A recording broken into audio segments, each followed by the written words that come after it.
বিদ্যুৎ বিতরণ ব্যবস্থা বেসরকারি খাতে ছেড়ে দেওয়ার সরকারের পরিকল্পনা ইতিবাচক নয় বলে মনে করেন বিশ্লেষকরা। বিদ্যুৎ ও জ্বালানি বিশেষজ্ঞ শামসুল আলমের মতে, বিতরণ ব্যবস্থা বেসরকারি খাতে গেলে মনোপলি বাজার তৈরি হবে, খরচ বাড়বে নাগরিকদের। আর অর্থনীতিবিদ মাহফুজ কবির বলছেন, বিদ্যুৎ জ্বালানি খাতে শক্তিশালী নিয়ন্ত্রক সংস্থা না থাকায় নতুন সংকট তৈরি হবে। রিপোর্ট ঈশান নাসরুল্লাহর। সরকারের তথ্য বলছে, বর্তমানে দেশে যৌথ কেন্দ্র ও আমদানি সহ প্রায় 60% বিদ্যুৎ আসে বেসরকারি খাত থেকে। উৎপাদিত বিদ্যুৎ দেশ জুড়ে বিতরণ করছে 6টি প্রতিষ্ঠান। কিন্তু বিদ্যুৎ উৎপাদন খরচের তুলনায় বিক্রয় মূল্য কম হওয়ায় এ খাতে ব্যাপক ভর্তুকি গুনতে হয় সরকারকে। এর সাথে লোকসান, বকেয়া ও সিস্টেম লস যুক্ত হয়ে প্রতি বছরই দেনা বাড়ছে সরকারের। এমন পরিস্থিতিতে বিতরণ ব্যবস্থাকে বেসরকারি খাতের অধীনে দিতে চাইছে সরকার। অর্থনীতির হিসাবে এ ধরনের পদক্ষেপ ইতিবাচক মনে হলেও তা দীর্ঘমেয়াদে বিপত্তির কারণ হতে পারে বলে মনে করছেন বিশ্লেষকরা। তাদের মতে এর ফলে বিদ্যুৎ খাত মাফিয়াদের হাতে চলে যেতে পারে।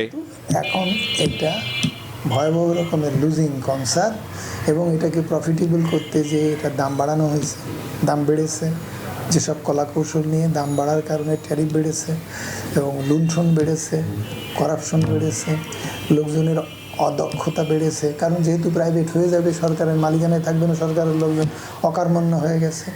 এই যে কনসিকুয়েন্সগুলো, অভিঘাতগুলো তৈরি হয়েছে, সেই অভিঘাতগুলো থেকে এখন সরকারকে বেরোনো অর্থ এই নয় যে আবার বেসরকারিকরণ করে দেওয়া, অর্থাৎ যা সরকারি আছে তার বেসরকারিকরণ করতে হয়, তাহলে আর সরকারের অস্তিত্ব থাকবে না। তো এখন যদি প্রাইভেটাইজের কথা বলি, তাহলে একটা দুটো কোম্পানি আসবে, তারাই কিন্তু নিজেরা ভাগ বটারা করে দেশের কিন্তু জনগণের উপরে এটা চিন্তাবাদের ভূতের মতো হবে। সুবিধাভোগী কোম্পানি আছে যারা এই যে এই সরকারের প্রভাবলের মধ্যে থেকে তারা কিন্তু বিপুল পরিমাণে হাজার হাজার কোটি টাকার মালিক হয়েছে, তারা এখন দেশের যে নাগরিক হিসেবে স্বীকার করতে চায় না। তো এই হচ্ছে বাস্তবতা, যে আমাদের দেশের দেশপ্রেমিক যদি ভালো কোম্পানি থাকতো, তাহলে সেক্ষেত্রে আমাদের এই প্রাইভেট সেক্টরে এখানে সাপ্লায়ার হিসেবে যদি আমরা তাদেরকে দেখতাম, তাহলে কিন্তু কোনো সমস্যা ছিল না। বরং তারা যেটা করে যে এই সরকারি বিভিন্ন রকমের সুবিধা আদায় করতে চায়, দেশের সেবা দিতে চায় না। বাংলাদেশ এনার্জি রেগুলেটরি কমিশন সহ বিদ্যুৎ জ্বালানি খাতের নিয়ন্ত্রক সংস্থা শক্তিশালী নয় মন্তব্য করে তারা বলেন, ভোক্তাদের উপর দামের বোঝা চাপিয়ে দেবে বেসরকারি খাত।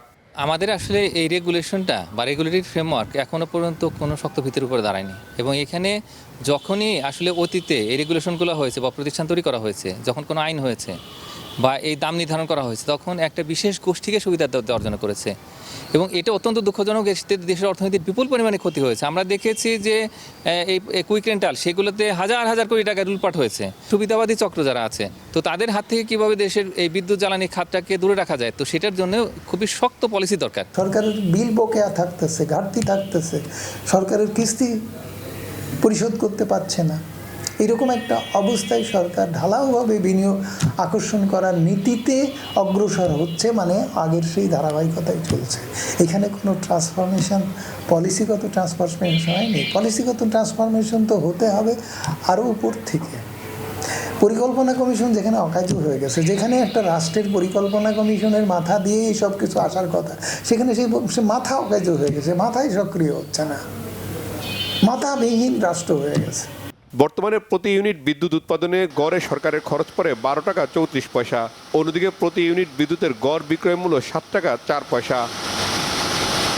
ঈশান নাসরুল্লাহ, বাংলাভিশন, ঢাকা।